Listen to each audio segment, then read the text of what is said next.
Regardez attentivement ce poulet rôti de supermarché. 9,90 €, une étiquette rassurante, une promesse de qualité traditionnelle. Vous pensez faire le bon choix pour votre famille.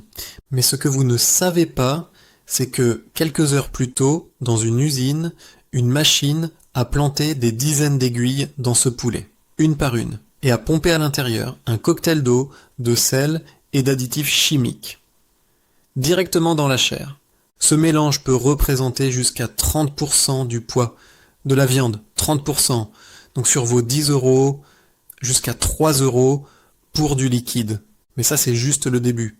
Parce que les phosphates qu'ils injectent, E450, E450 et 1, E452, l'Agence européenne de sécurité alimentaire l'a dit officiellement. Les enfants en absorbent déjà trop. Et pour certaines personnes, il n'existe aucune dose sûre. Aujourd'hui, on va tout décortiquer. Ce qu'il y a dedans, comment c'est légal, et surtout, comment l'éviter en 10 secondes chrono dans votre supermarché. Restez. Commençons par un chiffre qui dit tout. En 2025, les Français consomment en moyenne 31,6 kg de volaille par an. C'est plus que le bœuf, plus que le porc. La volaille est devenue officiellement la viande numéro 1 de France. Et dans ce marché en plein essor, le poulet rôti est le roi du rayon. Simple, rapide, pas cher. Le repas de semaine par excellence. Celui qu'on attrape quand on veut manger propre sans se prendre la tête. Mais derrière ce marché gigantesque se cache un homme pire. Son nom, le groupe LDC, siège à Sablé-sur-Sarthe. Chiffre d'affaires 2024-2025, 6,3 milliards d'euros. Numéro 1 français de la volaille, numéro 1 en canard, numéro 1 en dinde, numéro 1 en élaboré de volaille, et en 2025 seulement, 7 acquisitions pour grossir encore davantage. Sa marque phare en supermarché, Maître Coq, et son produit star, le poulet du rôtisseur avec jus de cuisson.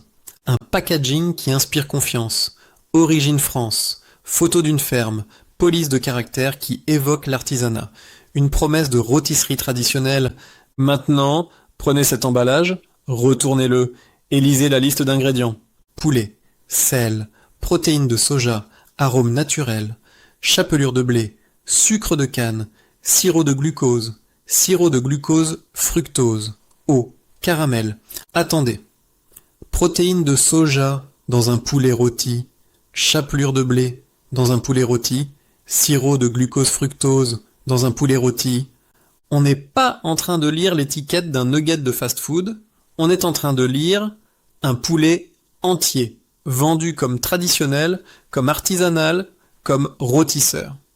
Donc la question est, pourquoi tous ces ingrédients? Qu'est-ce qu'ils font là? La réponse tient en un seul mot que l'industrie utilise entre elles, discrètement, un mot anglais, plumping, le plumping, ou en français, l'injection de saumure. Voilà comment ça fonctionne concrètement. À l'usine, les poulets arrivent sur une ligne de production. Avant d'être conditionnés, avant même d'être assaisonnés, une machine spécialisée s'approche. Elle est équipée de dizaines d'aiguilles ultra fines et elle injecte sous pression un mélange liquide directement dans les muscles de la bête. Ce mélange, c'est quoi?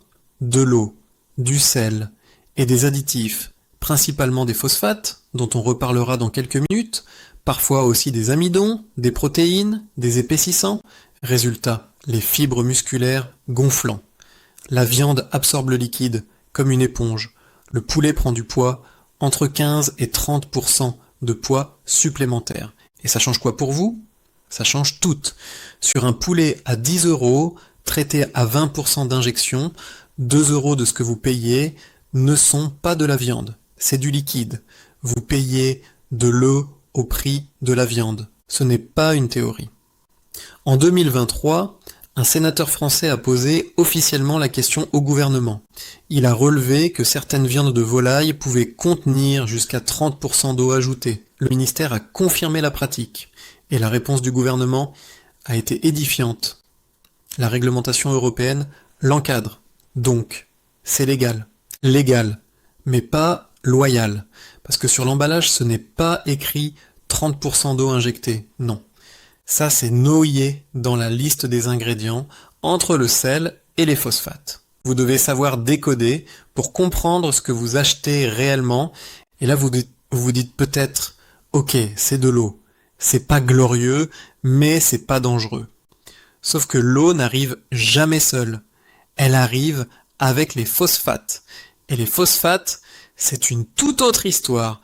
E450, E451, E452, 3 codes discrets sur une étiquette, mais 3 additifs qui jouent un rôle précis dans toute cette mécanique. Les phosphates servent à fixer l'eau dans les fibres musculaires. Sans eux, une partie du liquide s'échappe à la cuisson et le poulet rétrécit dans la poêle. Avec eux, la chair reste gonflée, juteuse en apparence, lourde à la pesée. C'est donc l'ingrédient clé du plumping, ce qui le rend possible et rentable. Mais en 2019, l'EFSA, l'Agence européenne de sécurité alimentaire, a publié une réévaluation complète de ces additifs. Et ses conclusions font froid dans le dos. Les enfants et les adolescents dépassent déjà la dose journalière acceptable en phosphate, rien qu'avec leur alimentation normale, avant même de parler des poulets injectés. Donc si en plus leur repas du soir 3 fois par semaine contient ce type de produit, ils accumulent. Et pourquoi c'est grave? Parce que le phosphore en excès dans le sang, ce sont d'abord les reins qui trinquent.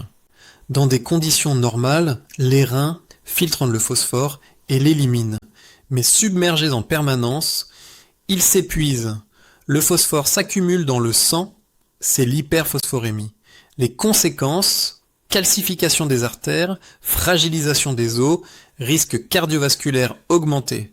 Et pour les 10% de la population qui ont déjà une fonction rénale réduite, les diabétiques, les personnes âgées, ceux qui souffrent d'hypertension, le FSA est formel. Il n'existe aucune dose sûre. Même une faible exposition chronique aux phosphates alimentaires a un effet délétère direct sur leurs reins. Donc voilà ce qu'on a. Un additif qui premièrement sert à vous faire payer de l'eau au prix de la viande, qui deuxièmement dépasse les seuils acceptables chez les enfants, et qui troisièmement est dangereux, sans dose sûre, pour une personne sur 10 dans ce pays.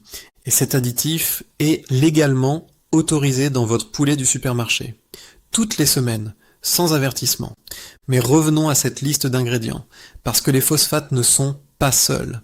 Protéines de soja, chapelure de blé, dans un poulet rôti, ces 2 ingrédients n'ont strictement rien à faire. Et pourtant, ils sont là. Pourquoi? La réponse est simple et brutale. Quand vous utilisez des poulets de moindre qualité, des volailles d'import, des viandes moins nobles, des découpes qui manquent de tenue, la chair est plus lâche. Elle s'effrite. En bouche, c'est décevant, fade, sans consistance. Donc l'industrie compense. Elle ajoute des protéines de soja pour donner de la texture. Elle ajoute de la chapelure de blé pour donner du volume et de la consistance en bouche. Ces ingrédients ne sont pas là pour vous nourrir. Ils sont là pour masquer une matière première qui seule ne passerait pas la barre. C'est une forme de camouflage industriel. Légal, mais silencieux.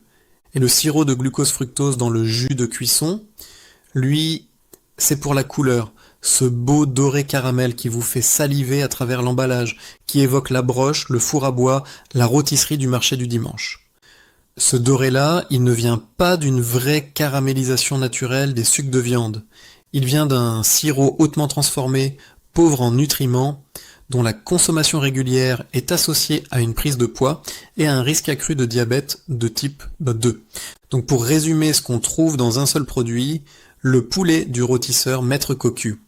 De l'eau injectée par aiguille avec des phosphates qui surchargent les reins, du soja et de la chapelure pour cacher une viande médiocre, et du sirop de glucose-fructose pour simuler une cuisson artisanale qui n'a jamais eu lieu. Score Danger sur l'application Open Food Facts, 8 sur 10, ultra transformé. Et maintenant, parlons de ce qui est peut-être le plus énervant dans toute cette affaire. L'emballage dit « Origine France ». Vous le voyez, vous le croyez. C'est naturel, c'est ce que l'emballage est fait pour provoquer. Mais la réalité en 2025, c'est que plus d'un poulet sur 2 consommé en France est importé. 52,4% de poulets importés. Les importations ont bondi de 36,9% entre 2019 et 2024. Le Brésil inonde le marché européen, les exportations brésiliennes progressent même en 2025 malgré la grippe aviaire. L'Ukraine maintient ses flux malgré la guerre. Maintenant, la nuance importante. Pour les poulets entiers avec label, oui, l'obligation d'indiquer l'origine existe. C'est la loi européenne. Mais pour les produits transformés, les émincés, les poulets traités en salaison, les poulets marinés sous atmosphère protectrice, les nuggets, les découpes en sauce, aucune obligation d'indiquer l'origine. La loi ne l'exige pas. Donc votre poulet saumuré avec E450 peut très bien venir du Brésil, avoir été découpé en Pologne, reconditionné en France, avec un emballage qui ne vous dit rien de tout ça. Et la marque n'est pas obligée de le faire. Et pendant ce temps, les éleveurs français voient leur part de marché s'effondrer. L'autosuffisance française en volaille est tombée à 67% contre près de 90% au début des années 2000. Si la tendance continue, dans 10 ans, nous serons structurellement dépendants de l'étranger pour notre viande la plus consommée. C'est un scandale silencieux, légal, et soigneusement invisible sur les étiquettes. Alors concrètement, qu'est-ce qu'on fait? D'abord les produits à fuir, le poulet du rôtisseur Maître Coq, soja, sirop de glucose, ultra transformé, danger 8/10. Les émincés de poulet rôti Carrefour, traités en salaison, atmosphère protectrice. Les poulets marinés de marque propre, phosphate souvent non détaillé, origine opaque. La règle d'or est simple. Si la liste d'ingrédients fait plus de 3 lignes, reposez-le. Ce n'est plus un poulet, c'est un produit élaboré, déguisé en poulet. Les 4 signaux d'alarme à repérer en 10 secondes. Premier signal, les mots traités en salaison sur l'emballage. Deuxième signal, E450, E450 et 1 ou E452 dans la liste. Troisième signal, protéines de soja ou chapelure. Quatrième signal, sirop de glucose ou caramel dans un poulet non assaisonné. Vous voyez un de ces 4 éléments, vous reposez, vous passez à autre chose. Les vraies alternatives en supermarché, le label rouge entier, entre 8 et 12 euros. Composition, poulet, sel, épices. Traçabilité, France Garantie, cahier des charges strict sur l'élevage. Disponible chez Carrefour, Leclerc, Intermarché. Le Bio AB entre 12 et 18 euros. Élevage extensif, sans additifs, sans OGM. Les labels empêchent légalement l'injection de saumure. Le poulet de Bresse. AOP, si vous avez le budget, entre 20 et 30 euros. Composition 100% pure. Cahier des charges ultra strict depuis 1957. C'est la référence absolue, disponible chez Monoprix et Intermarché. Et si vous voulez le meilleur rapport qualité, santé, budget, achetez un poulet label rouge entier, mettez-le au four avec de l'ail, du thym, de l'huile d'olive, 1 heure à 180 degrés. Vous savez exactement ce qu'il y a dedans. Vous n'avez pas payé 30% d'eau. Et franchement, ça a le goût d'un vraie poulet. Donc pour récapituler ce qu'on a découvert aujourd'hui, votre poulet rôti de supermarché est injecté à l'eau et au phosphate. Il contient du soja et de la chapelure pour masquer une viande de qualité médiocre. Il est coloré au sirop de glucose pour imiter une cuisson artisanale qui n'a jamais eu lieu. Et son origine est dans la plupart des produits transformés, soigneusement dissimulés derrière un vide juridique. C'est légal, mais ce n'est pas honnête. Et maintenant que vous savez lire une étiquette en 10 secondes, vous ne regarderez plus jamais ce rayon de la même façon. Et ça, qu'est-ce que cette vidéo vous a appris quelque chose? Dites-le en commentaire, je lis absolument tout. Et si vous voulez qu'on décortique un autre produit du supermarché la semaine prochaine, proposez-le. Saumon fumé, jambon blanc, yaourt, la liste est longue. Abonnez-vous si ce n'est pas encore fait. On se retrouve très vite.